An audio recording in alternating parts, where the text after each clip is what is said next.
नमस्कार दोस्तों, target with PS Parihar channel में आपका स्वागत है। आज हम बात करेंगे उत्तर प्रदेश लोक सेवा आयोग की वैकेंसी जीआईसी लेक्चरर की और टीजीटी की। आज विद्यार्थी गए थे उत्तर प्रदेश लोक सेवा आयोग में ज्ञापन दिया। ये दिनेश यादव है। अभी आप लोग इनका वीडियो देखिएगा आज क्या बात हुई है, लेकिन मैं मुख्य बात पहले बता देता हूँ। टीजीटी का एग्जाम होना है 3-4 जून को, जीआईसी का एग्जाम होना है 7 जून को।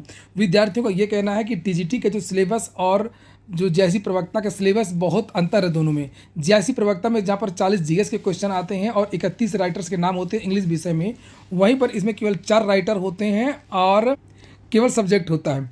इसलिए ये 3-4 जून और ये 7 जून, इसलिए इसमें कम से कम कुछ दिनों का अंतर रखा जाए, ज़्यादा नहीं तो 10-12 दिन का अंतर तो होना ही चाहिए। ये इन विद्यार्थियों की मांग है। अभी तक तो ना लोक सेवा आयोग कोई परीक्षा वगैरह करवा रहा था और ना ही शिक्षा सेवा चयन आयोग। अब पता नहीं क्या हो गया कि लगातार परीक्षाएं करवा रहे हैं। तो सुनिए आप लोग, दिनेश यादव हैं, ये आपको बताएंगे। साथियों नमस्कार। साथियों, इसमें मैं उत्तर प्रदेश लोक सेवा आयोग प्रयागराज पर हूँ। आज मैं उत्तर प्रदेश लोक सेवा आयोग को एक ज्ञापन दिया हूँ।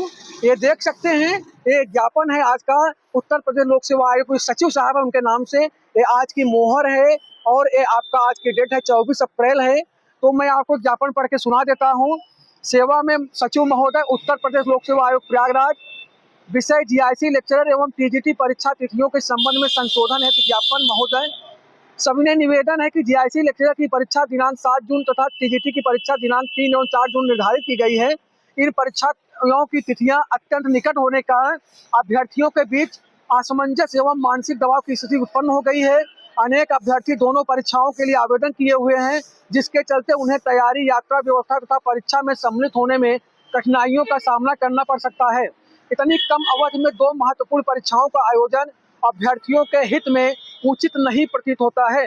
अतः आपसे विनम्र निवेदन है कि अभ्यर्थियों के हित को ध्यान में रखते हुए परीक्षा तिथियों में आवश्यक संशोधन करने का कष्ट करें, जिससे सभी अभ्यर्थी निष्पक्ष एवं सुचारू रूप से परीक्षाओं में सम्मिलित हो सकें।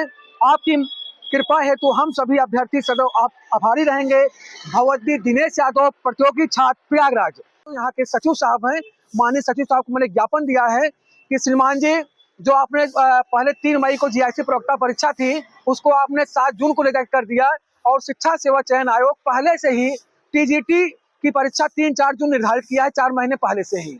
और 3-4 जून को टीजीटी है और जीआईसी प्रवक्ता आपने 7 जून को कर दिया है। और तो जो है कि बहुत से अभ्यर्थियों की परीक्षाएं छूटने का डर है, क्योंकि जून का गर्मी जो है, जून के महीने में गर्मी ज्यादा पड़ती है, बहुत से अभ्यर्थियों की तबीयत खराब हो सकती है और यात्रा में समस्याएं होंगी। तो अगर कोई लड़का सहारनपुर बलिया से है, क्योंकि जो जीआईसी प्रवक्ता का पेपर होता है वो जिले वाइज नहीं होता है, वो सब्जेक्ट वाइज होता है। जैसे 2021 में अंग्रेजी का लखनऊ चला गया था, एजुकेशन का सीतापुर चला गया था, जाग्राफी का आगरा चला गया, संस्कृत का आपका इलाहाबाद आ गया था। किसी का लड़के का सहारनपुर का संस्कृत का है, वो इलाहाबाद भाग के देने आएगा। वो 4 जून को परीक्षा दे करके 5 जून को फिर बेचारा घर पर आएगा, फिर 6 जून को फिर भागेगा। और मैं अंग्रेजी का विद्यार्थी हूँ। मैं बताऊँ, अंग्रेजी में टीजीटी में 4 राइटर हैं और जीआईसी प्रवक्ता में 33 राइटर हैं और प्लस 40 नंबर का जीएस आएगा। तो कम, और उत्तर प्रदेश में 2 बड़ी परीक्षाएं साथ में कराना, ये कोई इंसाफ की बात नहीं है, क्योंकि उत्तर प्रदेश में 4 से 5 साल बाद विज्ञापन मिलता है किसी प्रकार। और 2021 के बाद जीआईसी प्रवक्ता का 2026 में आई, 25 में आई है, और टीजीटी भी 4 साल बाद परीक्षा हो रही है। इतने कम समय में आप जो है 5 साल बाद परीक्षा मिल रही है बीएड बेरोजगारों के लिए। एक तो आप साथ में ही परीक्षा करा दे रहे हैं। दोनों परीक्षाएं साथ में कराने से बहुत से अभ्यर्थियों के पेपर खराब जाएंगे, उनको रिवीजन करने का एक मौका नहीं मिलेगा। तो इसलिए इस परीक्षा को कम से कम आप 10 दिन, यानी आज 7 जून की अपेक्षा आप 16-17 जून को इस परीक्षा को कराइए, क्योंकि 13-14 जून को एलटी ग्रेड मेंस है। तो आप 15-16-17 जून को कभी 16-17 जून को कभी भी परीक्षा करा लीजिए। कम से कम आप जो अभ्यर्थी हैं उनको 10 दिन का टाइम दीजिए। इसीलिए मैं यहाँ पे आके ज्ञापन दिया हूँ। और मैं ज्ञापन देने का मैं निवेदन करूंगा माननीय अध्यक्ष जी से, माननीय सचिव साहब से और माननीय मुख्यमंत्री जी से। तो मेरी बात को सुनी जाए, मेरी बात नहीं, पूरे अभ्यर्थियों की बात सुन करके परीक्षा को 10 दिन एक्सटेंड किया जाए। मैं दिनेश यादव, प्रतियोगी छात्र, प्रयागराज, आप लोगों का बहुत बहुत धन्यवाद। नमस्कार।